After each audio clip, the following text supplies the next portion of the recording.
I'm sinking. Take me to a world of silver. No more heartbreaks, tears, painkillers. Halo Sobat Drawi, baik lagi di channel Agustin Official. Sebelum nonton, jangan lupa klik subscribe ya dulu ya. Terima kasih. Lanjut. Assalamualaikum warahmatullahi wabarakatuh. Selamat datang kembali di Draw Story Agustin Official. Belakangan ini sedang viral-viralnya sebuah cerita yang berjudul KKN di Desa Penari.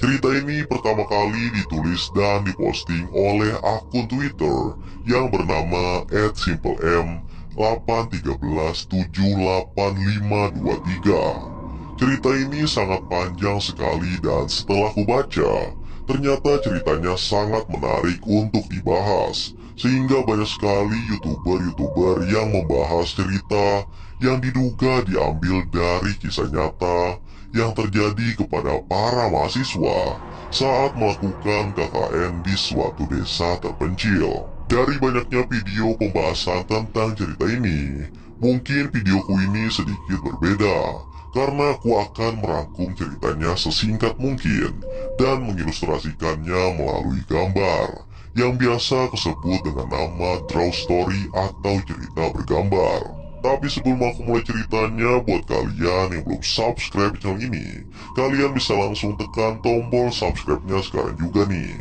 supaya kalian selalu mendapatkan notifikasi setiap kali aku mengupload video-video baru.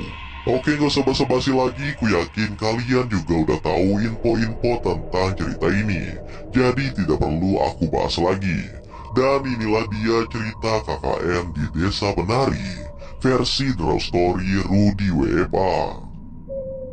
Jadi cerita ini bermula dari 6 orang mahasiswa yang ingin melaksanakan kegiatan KKN di sebuah desa yang sangat terpencil dan bisa dibilang desa tersebut sangat tradisional. Mereka adalah Widya, Nur, Ayu, Bima, Anton, dan juga Wahyu. Jadi ada 3 orang perempuan dan 3 orang laki-laki. Mereka berasal dari kampus yang sama dan dari 2 jurusan yang berbeda. Diceritakan bahwa tokoh yang bernama Ayu ini menemukan desa tersebut sebagai tempat KKN mereka. Tidak diketahui pasti mengapa Ayu ini memilih desa tersebut untuk tempat proyek KKN-nya. Mungkin karena desa itu alamnya masih bersih dan mereka masih memegang teguh budaya dari leluhur mereka, jadi tidak terjamah oleh dunia luar. Nah, setelah mereka survei di sana dan meminta izin kepada kepala setempat di desa itu yang bernama Pak Prabu, mereka meminta izin untuk dapat melaksanakan kegiatan KKN di sana selama 6 minggu. Setelah mendapatkan izin dari kepala desa di sana, beberapa hari setelah itu mereka berenam pun langsung berangkat ke desa tersebut menggunakan sebuah mobil elf. Dalam perjalanan mereka ke sana, tokoh yang bernama Nur ini mengaku melihat seorang pengemis di pinggir jalan, seperti seorang nenek-nenek parubaya yang menggeleng-gelengkan kepalanya, seperti mengisyaratkan sesuatu, seperti melarang mereka untuk pergi ke desa tersebut. Jadi dari awal Nur ini sudah ada firasat akan terjadi sesuatu yang aneh, namun Nur tidak terlalu memikirkannya. Nah, setelah 4-5 jam perjalanan, mereka pun akhirnya turun di pinggir jalan karena mobil mereka tidak bisa masuk ke desa itu. Jadi mereka harus menunggu di sana selama setengah jam dan akan ada orang-orang desa yang menjemput mereka menggunakan sepeda motor. Dan tidak lama kemudian beberapa orang desa pun menjemput mereka menggunakan sepeda motor. Saat itu hari sudah mulai gelap dan hari juga mulai turun gerimis. Mereka pun akhirnya pergi diboncengi naik motor melewati jalan bebatuan yang kiri kanannya itu hutan belantara dan pepohonan. Nah, waktu di perjalanan itu si Widya ini merasa kalau perjalanannya itu lama banget, berasa 1,5 jam lebih. Sedangkan yang lainnya merasa itu hanya kurang dari setengah jam saja.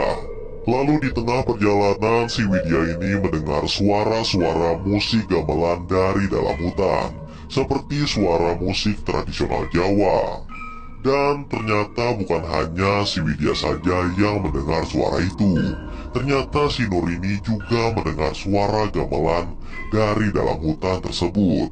Dan parahnya lagi, si Nur ini melihat sesosok penari yang sedang menari di tengah hutan di dalam kegelapan. Dan saat ia melihat lagi penari itu, tiba-tiba penari itu sudah tidak ada di sana, menghilang secara misterius.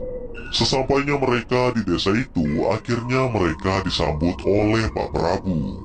Di sini Widya cukup kebingungan, karena dari pengakuan semua rekannya, hanya dia saja yang merasa perjalanannya sejauh dan selama itu. Yang lain merasa normal-normal saja, kecuali si Nur yang memang bisa melihat sesuatu. Dan omongannya si Widya ini akhirnya diabaikan begitu saja karena tidak ada yang mempercayainya. Mungkin Widya ini hanya kelelahan saja. Setelah itu gak lama kemudian si Widya langsung ngomong ke Nur kalau dia tadi mendengar suara gamelan dari dalam hutan saat di tengah perjalanan. Nah, si Nur ini langsung kaget mendengarnya. Ternyata bukan dia saja yang mendengar suara gamelan itu. Ternyata Widya juga bisa mendengarnya. Terus katanya Nur kalau terdengar suara gamelan itu, berarti hanya ada dua kemungkinan. Yang pertama yaitu kita disambut, atau yang kedua yaitu adalah pertanda buruk. Wajah Nur langsung berubah seperti sangat merasa cemas dan sangat ketakutan sekali setelah menyadari bahwa penari yang ia lihat tadi bukanlah manusia. Setelah itu si Widya ini mencoba menenangkan Nur agar tidak perlu khawatir sama sekali. Kalau kita tidak macam-macam, selalu berlaku sopan, tidak mengganggu dan tidak aneh-aneh, pasti semuanya akan baik-baik saja. Dan setelah itu mereka pun tidur di salah satu rumah warga. Di sini rumahnya dipisah antara rumah cewek dan rumah cowok, jadi tidak satu atap. Jadi saat itu di rumah tempat tinggal cewek ada Ayu, Widya, dan Nur. Mereka tidur bersama di sana. Tapi anehnya malam itu si Nur ini tidak bisa tidur sama sekali. Sedangkan dua temannya yaitu Widya dan Ayu sudah tidur pulas karena merasa kelelahan. Nah, Nur yang tidak bisa tidur ini pun akhirnya menatap langit-langit atap genteng yang berada di atasnya. Saat itu suasananya sepi sekali. Yang terdengar hanyalah suara hutan dan suara binatang-binatang malam seperti jangkrik dan lain-lain. Tapi tiba-tiba suara itu mendadak lenyap dan hening seketika. Dan saat itu yang masih bangun cuma si Nur saja, sedangkan Ayu dan Widya sudah tertidur pulas. Nah, di sini terjadi kejadian yang sangat menyeramkan sekali.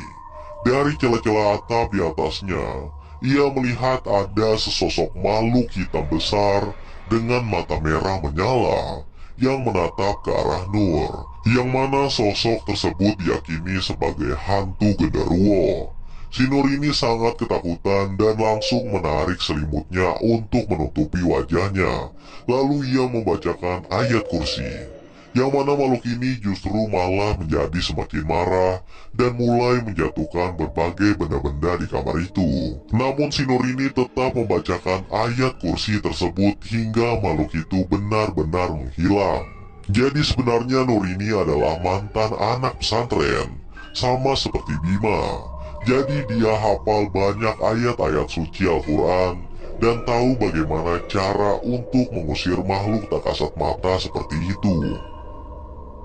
Pada pagi harinya Nur ini memutuskan untuk tidak cerita kepada siapapun karena ia merasa takut teman-temannya akan menjadi resah dan panik jika dia menceritakan kejadian menakutkan tersebut. Jadi dia menyimpan sendiri cerita yang ia alami itu. Nah, keesokan harinya Pak Prabu ini mengajak anak-anak KKN ini untuk berkeliling mengitari desa dan memperkenalkan tempat-tempat yang ada di desa tersebut. Di sana Pak Prabu ini memperlihatkan seperti rumah-rumah warga Kemudian tempat warga mandi yang biasa disebut dengan sinden. Jadi semacam ada mata air di tempat itu. Dan tersedia juga bilik-bilik untuk warga mandi. Kemudian mereka juga pergi ke pemakaman desa. Lalu ada sebuah tempat yang dinamakan sebagai tapak tilas, yaitu sebuah jalan setapak yang menuju hutan belantara, yang mana kanan kirinya itu terdapat semacam kain merah yang diikat oleh kain kuning, yang tampak seperti pertanda bahwa itu adalah perbatasan yang tidak boleh dilalui oleh orang-orang. Namun saat itu Pak Prabu tidak ingin menjelaskan kenapa lokasi itu tidak boleh dimasuki. Pokoknya lokasi itu tidak boleh dimasuki saja. Banyak sekali hal-hal aneh di desa tersebut, dan yang cukup mengerikan, di seluruh tempat-tempat di desa tersebut, dimanapun itu, selalu saja terdapat semacam sesajen yang tersebar di mana-mana untuk semacam ritual atau menghormati adat istiadat orang setempat. Tapi cerita tadi itu dari sudut pandangnya si Widya, sedangkan dari sudut pandang Nur, jadi saat mereka ke pemakaman warga, nah si Nur ini mendadak langsung diam saja dan terlihat sangat lemas. Karena di sana ia melihat banyak sekali makhluk genderuwo yang seperti ia lihat tadi malam. Namun kini jumlahnya sangat banyak sekali. Nah karena merasa ketakutan, Nur ini langsung minta diantar pulang ke tempat inapnya. Lalu si Nur ini diantar oleh Bima untuk menemaninya ke rumah inap itu. Jadi yang meneruskan keliling desa itu hanyalah Ayu, Widya, Anton, dan juga Wahyu. Nah saat di perjalanan pulang, Bima ini langsung menanyakan sesuatu ke Nur tentang si Widya. Apakah Widya itu sudah punya pacar? Nur pun kaget Bima bertanya seperti itu.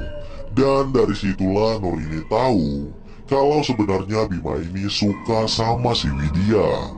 Lalu sorenya teman-teman KKN yang melanjutkan berkeliling desa tadi akhirnya pulang ke rumah inapnya. Terus si Widya ini mengajak si Nur untuk mandi ke tempat yang namanya sinden tadi. Karena dari kemarin mereka semua belum mandi. Mereka pun akhirnya pergi ke sana berduaan saja. Dan sesampainya di sinden atau tempat pemandian warga, mereka pun bergantian untuk mandi.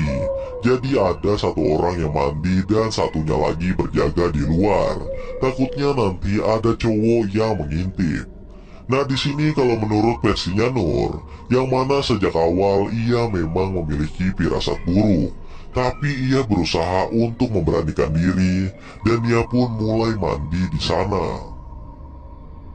Nah saat itu si Nur ini mandi duluan. Saat ia menyiram air ke tubuhnya, ia merasa ada benda-benda di tubuhnya, yang mana saat ia lihat, ternyata itu adalah sebuah rambut yang panjang. Dan ternyata di bak mandinya itu banyak sekali rambut-rambut panjang seperti seorang rambut perempuan. Si Nur pun langsung gemetaran dan membaca ayat-ayat suci Al-Quran dan membaca ayat kursi. Lalu ia pun berusaha keluar dari sana. Namun saat ia membuka pintu, pintunya tiba-tiba terkunci seolah-olah ditahan dari luar. Saat itu ia berteriak-teriak meminta tolong kepada si Widya, namun tidak ada suara apapun dari arah luar. Lalu saat ia menoleh ke belakang, tiba-tiba ia melihat sosok genderuwo lagi.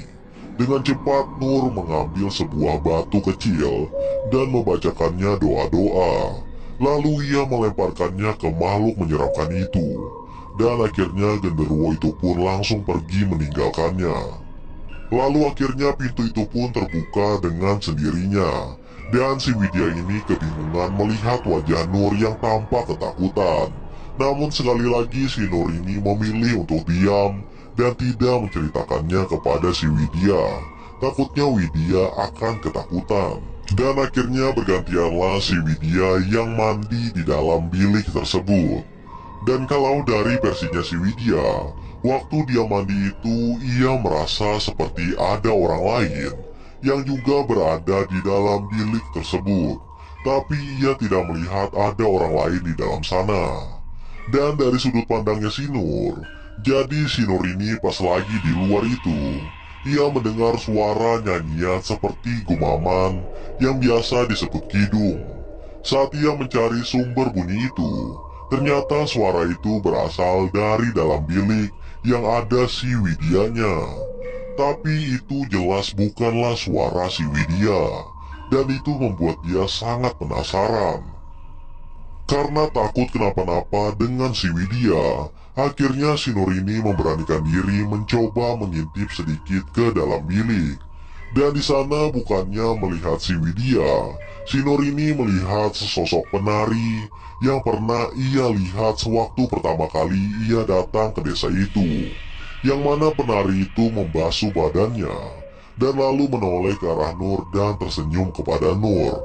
Dan ia tidak melihat adanya Widya sama sekali di dalam bilik tersebut. Tapi saat itu juga pintunya pun langsung terbuka dan Widya keluar dari bilik itu. Dan Widya pun juga sangat heran ketika keluar. Ia melihat wajah Nur yang penuh ketakutan. Setelah Nur melihat Widya ini baik-baik saja, jadi si Nur ini kembali tidak menceritakan apapun kepada Widya. Nah dari situlah Nur ini memiliki firasat gak enak lagi mengenai kejadian yang barusan ia alami. Entah dirinya yang dalam bahaya atau temannya Widya yang diincar oleh makhluk-makhluk di desa tersebut. Nah setelah pulang dari tempat pemandian itu, mereka pun langsung menuju ke rumah inapnya. Dan saat itu hari sudah mulai malam. Malam harinya itu Nur ini mau menyerahkan proposal program kerjanya ke Pak Prabu untuk meminta izin apakah diperbolehkan kalau Nur dan teman-temannya melakukan program kerja di tempat-tempat di desa tersebut. Seharusnya saat itu ia ditemani oleh temannya yang bernama Anton, karena saat itu mereka satu grup. Tapi karena tidak ingin repot, akhirnya Nur itu pun langsung pergi sendirian ke rumah Pak Prabu. Setelah sampai di rumahnya Pak Prabu, ternyata di sana ada seseorang juga yang namanya Mbak Buyut. Yang mana Mbak Buyut ini merupakan orang pintar yang bisa melihat hal-hal gaib juga. Akhirnya si Nur ini pun menceritakan semua yang pernah ia alami sejak awal ia datang ke desa itu. Ia juga menanyakan kepada Mbak Buyut apa yang sebenarnya terjadi, kesalahan apa yang telah dia perbuat, hingga akhirnya dia selalu dihantui oleh makhluk-makhluk genderuwo yang ada di desa tersebut. Ia juga ingin meminta maaf apabila ia berbuat salah di desa tersebut. Dan Mbak Buyut ini pun mengatakan alasan Nur ini diganggu oleh makhluk tersebut. Ternyata sebenarnya makhluk-makhluk itu nggak ada masalah sama sekali sama si Nur. Jadi si Nur ini ternyata ada yang jagain atau ada yang menempel pada dirinya. Dan sosok yang menjaga Nur ini adalah semacam nenek-nenek tua yang tidak diketahui siapa sebenarnya sosok nenek tersebut. Nah karena si Nur ini membawa sosok nenek-nenek ini ke dalam desa mereka, akhirnya makhluk-makhluk di desa itu pun ternyata tidak menerima keberadaan dari nenek-nenek yang menjaga si Nur ini. Jadi makanya si Nur ini seringkali melihat hal-hal yang aneh dan mengalami kejadian-kejadian janggal. Lalu setelah itu si Nurnya pun langsung pulang dan dia akhirnya tertidur.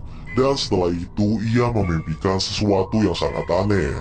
Yang mana inti mimpinya itu, ia melihat temannya si Widya memeluk seekor ular seperti hewan peliharaannya sendiri.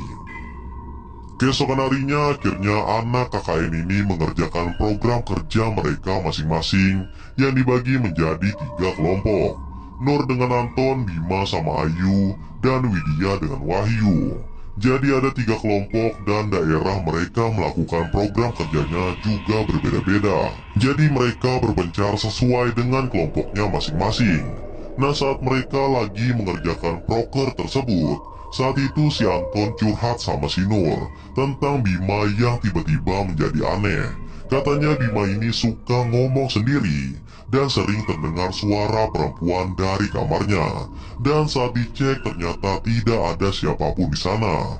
Dan saat Anton mengecek di bawah kasurnya Bima, ternyata terdapat sebuah sesajen yang mana di sesajen tersebut terdapat fotonya si Widya. Jadi si Anton ini curiga kalau Bima temannya memelet si Widya. Tapi tentu saja si Nur ini tidak percaya dengan hal tersebut, karena ia tahu bahwa Bima itu adalah anak baik-baik yang paham dengan agama, karena satu pesantren dengan Nur. Jadi nggak mungkin Bima yang anak pesantren melakukan hal seperti itu. Nah, singkat cerita, si Nur ini memastikan omongannya si Anton. Dan benar saja, ia menemukan sebuah sesajen di bawah ranjangnya Bima. Dan di situ memang ada fotonya si Widya. Dan pada saat itu juga terdengar suara-suara dari dalam lemari. Dan saat dibuka itu ternyata adalah seekor ular hijau yang kemudian keluar dan menghilang entah kemana. Hal itu membuat si Nur dan Anton semakin yakin bahwa ada yang tidak beres dengan Bima. Selanjutnya mereka ini dipindahkan satu rumah oleh Pak Prabu. Jadi mereka semua tinggal satu atap, namun beda kamar antara cewek dan cowok. Tapi di sini saat mereka tinggal satu rumah, si Widya ini sering mengalami kejadian-kejadian aneh seperti sedang kesurupan dan juga seperti kena santet oleh seseorang. Mulai dari Widya ini keluar rambut dari mulutnya, sampai tahu-tahu Widya ini bisa nari Jawa. Padahal Widya ini tidak bisa nari sama sekali. Jadi Nur ini akhirnya menyelidiki apa yang sebenarnya terjadi, yang mana ia memantau gerak-gerik dari temannya yang bernama Bima. Ternyata benar saja, Bima ini seringkali menaburkan bunga-bunga di tempat-tempatnya Widya sering ada, seperti di kasur dan di kamarnya Widya. Dan si Bima ini sering dikabarkan oleh warga seringkali terlihat di daerah tapak tilas yang sebenarnya tidak boleh dimasuki olehnya. Dengan alasan katanya si Bima ini ingin melakukan program kerjanya di daerah tersebut. Nah, akhirnya si Nur ini nekat mencari tahu dan ikut memasuki kawasan tapak tilas yang sebenarnya tidak boleh dilalui oleh siapapun itu. Dimana di saat Nur ini melalui jalanan tapak tilas tersebut, ia hanya menemukan sebuah jalan buntu di sana. Jadi kayak ada sebuah pohon besar dan dia tidak bisa kemana-mana lagi. Awalnya Nur kebingungan kenapa tempat itu dilarang, kalau ujung-ujungnya hanya jalan buntu saja dan tidak ada apa-apa sama sekali. Kemudian Nur ini berpikir kayaknya tidak mungkin hanya segini saja. Ia pun kemudian mencoba mencari jalan dan benar saja, dia seperti menemukan sebuah jalan turunan ke bawah bukit, yang mana akhirnya ia semakin penasaran. Padahal saat itu hari sudah mau maghrib. Lalu setelah ia melalui jalan turunan tersebut, sampailah ia di sebuah rumah yang lebih mirip sanggar atau rumah tua, yang sudah sangat lama sekali tidak ditempati dan tidak diurus sama sekali. Walaupun hari itu sudah mulai gelap seperti mau maghrib, tapi Nur ini sangat penasaran banget dan nekat masuk ke dalam rumah menyeramkan itu.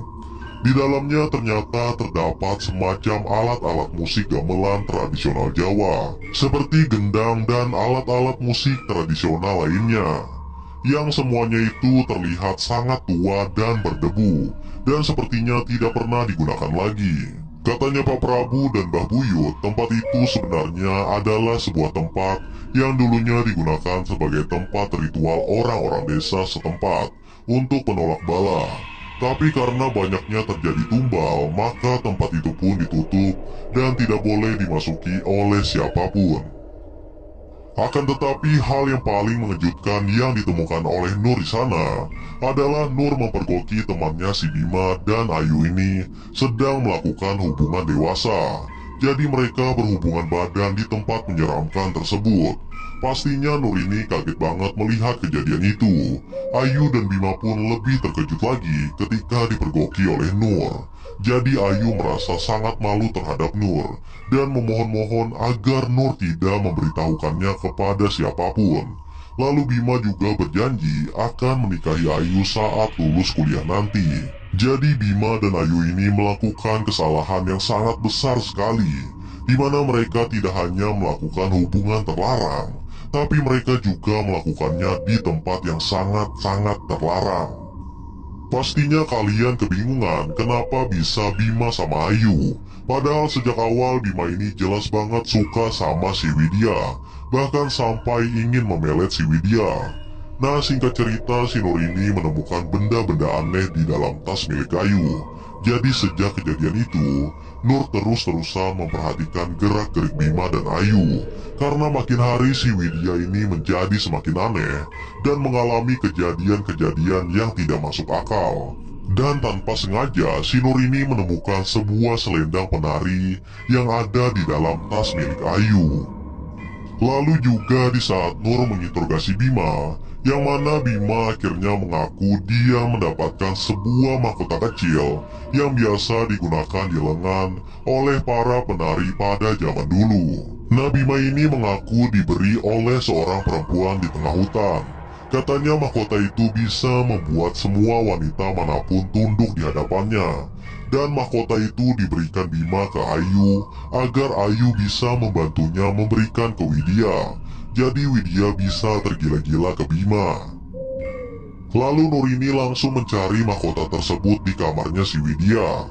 Dan ia menemukan mahkota tersebut di dalam tas milik Widya. Akhirnya mahkota itu diambil oleh Nur. Jadi Nur ini punya dua benda, yaitu selendang dan juga mahkota. Dan kedua benda tersebut ia simpan di sebuah peti kayu.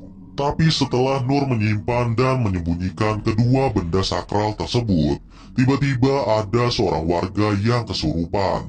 Dan dia marah-marah lalu menunjuk Nur dan berkata bahwa Nur ini mengganggu ritualnya. Semua orang pun kebingungan dengan kejadian itu. Apa yang dimaksud oleh orang kesurupan tersebut dan apa yang telah dilakukan oleh Nur. Saat itu juga yang namanya Ayu ini tiba-tiba mematung tidak bisa bergerak sama sekali. Ia melotot dan menganga seperti orang terkena stroke, sehingga membuat orang-orang menjadi panik dan heran. Apa yang sebenarnya terjadi? Ditambah lagi yang namanya Bima dan Widya ini menghilang entah kemana. Akhirnya Mbah Buyut pun turun tangan dan melakukan semacam ritual setelah Nur menceritakan semuanya termasuk dua benda sakral tadi. Jadi saat itu keadaannya si Bima dan si Widya menghilang, sedangkan Ayu mematung seperti ada tubuhnya saja, tapi tidak ada rohnya. Sementara tiga orang lainnya yaitu Nur, Anton, dan Wahyu baik-baik saja. Sampai pada akhirnya keluarga mereka dihubungi termasuk pihak kampus. Dan akhirnya mereka semua datang ke desa tersebut untuk melakukan pencarian. Akhirnya Bima dan Widya ini berhasil ditemukan secara goib oleh warga setempat. Namun kondisinya si Bima ini tidak baik. Jadi kondisi Widya sehat-sehat saja, namun Widya tidak mengingat apapun saat ia menghilang itu. Sedangkan kondisi si Bima ini seperti orang kejang-kejang. Dan kondisi Ayu sendiri masih sama seperti sebelumnya, yaitu mematung, melotot, dan mulutnya menganga. Keluarga mereka akhirnya membawa pulang para anak-anaknya itu ke rumah mereka masing-masing. Dan tadinya pihak kampus ingin menuntut desa tersebut karena bagaimana bisa terjadi hal seperti itu. Tapi hal tersebut tidak bisa dilakukan karena tidak ada gugatan yang kuat dan mendasar, karena hal ini semacam hal goib yang tidak bisa dibawa ke ranah hukum. Tugas KKN mereka pun akhirnya dicoret dan mereka telah sia-sia melakukan KKN di sana. Nur, Widya, Anton, dan Wahyu selamat walafiat dan bisa kembali ke rumahnya masing-masing. Akan tetapi yang namanya Bima dan Ayu ini harus mengembuskan napas terakhirnya setelah keluarganya ikhlas karena tidak ada pengobatan medis dan tidak ada pengobatan paranormal yang bisa menolongnya. Jadi para paranormal menyerah dan tidak bisa berbuat apa-apa lagi, sehingga mereka pun tidak bisa terselamatkan lagi. Nah, jadi itulah tadi cerita menyeramkan KKN Desa Penari yang sedang viral sekali, yang diklaim bahwa ini adalah cerita nyata dari narasumber Nur dan Widya.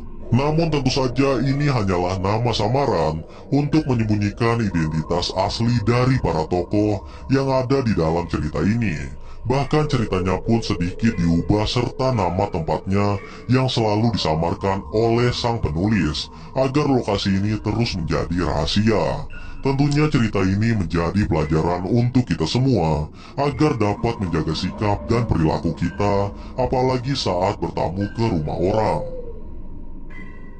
Dan juga di cerita ini si Bima dan Ayu seperti mendapatkan balasan atas perbuatannya. Bukan hanya melakukan hubungan dewasa di tempat terlarang, namun Bima dan Ayu juga menerima barang-barang goib dan melakukan hal-hal musyrik, seperti ingin melet si Widya.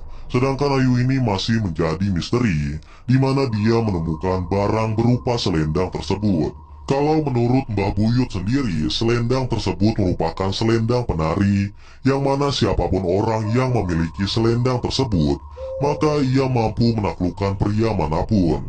Jadi mungkin itulah alasan kenapa Bima ini bisa hilap sama si Ayu dan berhubungan badan dengannya. Kalau kalian percaya dengan kebenaran cerita ini dan mungkin tahu di mana lokasi desa penari tersebut, sebaiknya kalian tidak perlu memberitahukannya sama sekali. Lebih baik kita hargai saja penulis dan tokoh-tokoh di cerita ini. Namun sekali lagi, percaya atau tidak, itu tergantung pada diri kalian masing-masing. Anyway guys, kurasa itu saja untuk video Draw Story kali ini. Semoga kalian suka dan juga terhibur. Dan seperti biasa, jangan lupa untuk like dan subscribe untuk terus support channel ini. Kalau kalian ingin request untuk cerita Draw Story selanjutnya, kalian bisa aja tulis di kolom komentar. And yeah, thanks for watching guys, until next time, and stay cool. Bye bye.